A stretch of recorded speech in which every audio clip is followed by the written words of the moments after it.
À 17 ans, c'est difficile de s'imaginer l'avenir, nos enfants qui vont grandir dans ce monde que nous sommes en train de bâtir. Certains diront en train de détruire. Les générations nous laissent ce qu'ils ont de mieux, leurs connaissances, leurs découvertes et leurs opinions qui influencent notre quotidien, mais aussi leurs traces environnementales. Nous avons sur notre dos le poids du futur de nos prochains que l'on devra construire malgré les sables bitumineux qui coulent entre nos mains. Ma grand-mère me disait que dans son jeune temps, on pouvait se baigner dans le fleuve Saint-Laurent, jeter ses déchets n'importe où sans se faire regarder d'une manière plutôt étrange et que les voitures roulaient seulement au diesel. Aujourd'hui, en 2018, on a l'impression qu'on a pris le contrôle sur l'environnement avec nos voitures électriques de plus en plus populaires et des électroménagers qui sont dits écologiquement, équitablement, biologiquement réducteurs d'énergie. Mais que lorsque j'ouvre les yeux, j'ai de la difficulté à bien regarder le bleu du ciel dans lequel se trouve mon cerf-volant.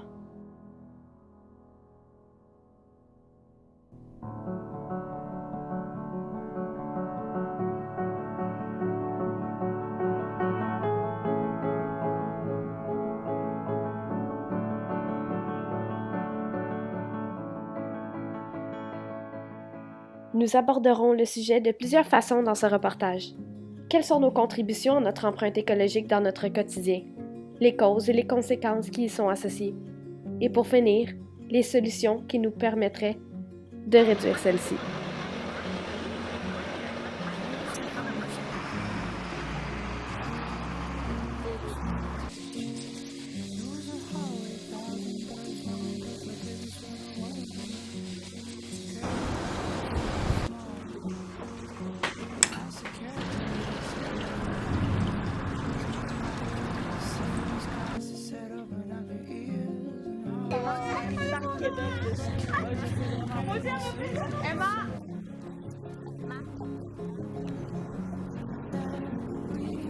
Premièrement, c'est quoi l'empreinte écologique? C'est l'impact environnemental laissé par n'importe quelle collectivité humaine ou individu pour produire les biens que nous consommons et absorber nos déchets.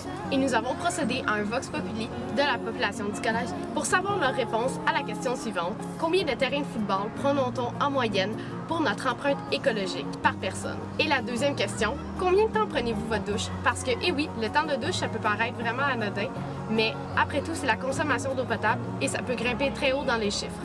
Donc, l'empreinte écologique, c'est la trace que tu laisses sur Terre.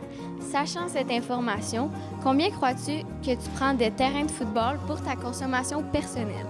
Moi, je dirais 3. En fait, un Canadien prend 5 terrains de football pour sa consommation personnelle. Quand même, c'est beaucoup. Combien de temps prends-tu sous la douche? 15 minutes. Combien de temps prends-tu sous la douche? 15 minutes. Combien de temps prends-tu sous la douche?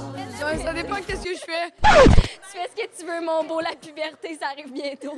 Combien crois-tu que tu prends de terrain de football pour ta consommation personnelle? 5. Bonne réponse! Maria, j'ai une question pour toi. Combien de temps prends-tu sous la douche?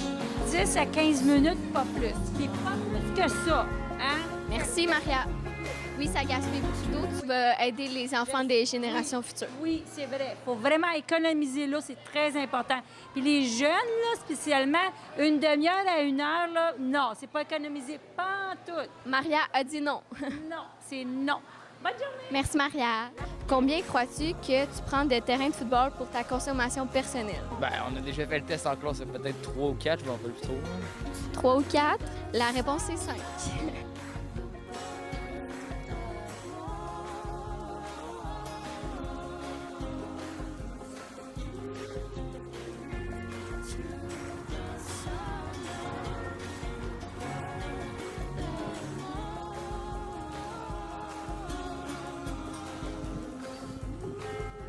Notre reporter officiel a eu la chance d'accorder une entrevue à Mme Annie Brouillette, professeure de gestion de l'écosystème dans le département de la Faculté des sciences de l'Université McGill.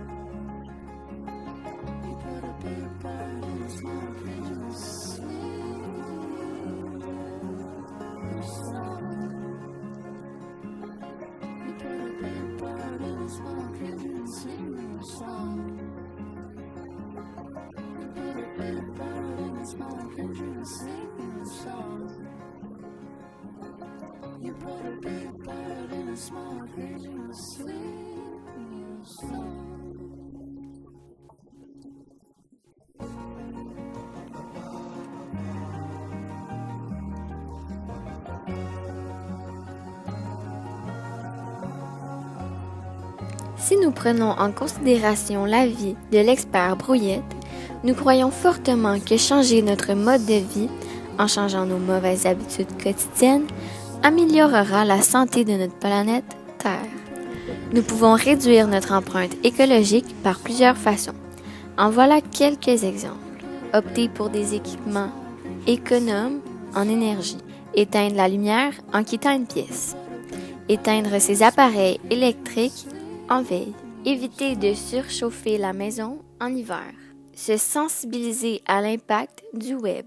Ne pas gaspiller l'eau. Privilégier le vélo, transport en commun et le covoiturage. Recycler ses déchets et éviter les produits jetables.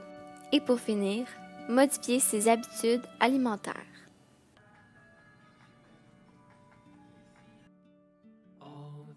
C'est ainsi que nous nous sommes demandé comment pouvons-nous diminuer la trace que nous laissons sur Terre.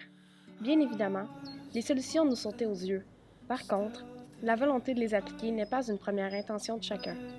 La plupart de nous tous se dit que leur petite personne ne change rien à la théorie de l'hectare global.